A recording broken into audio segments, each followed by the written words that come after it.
Do you have a potential hazard in your home? The Hazleton Fire Department, police, and Mayor Jeff Cassatt all responded to 2 homes today, one at 672 Grant Street and another at 448 Thurwell Avenue, both for the report of a potential explosive.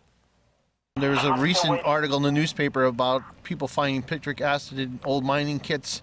A gentleman read the newspaper, he went down to his basement, he found the old first aid kit in his basement, opened it up, and he did confirm that he has citric acid in his first aid kit. So as a result of that, we've sealed off the areas. We have the bomb squad coming from Hershey. Once the professionals get here, we'll make a determination as to whether they'll move that to a safe location, and then usually they detonate it. And in this area there are a lot of people that have mining collectibles and their parents worked in the mines. So this is a little packet of gauze that was used to cauterize wounds.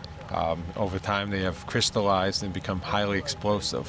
So we ask if anybody does have them to please call 911 and to notify the proper authority, and then we will come and handle it properly.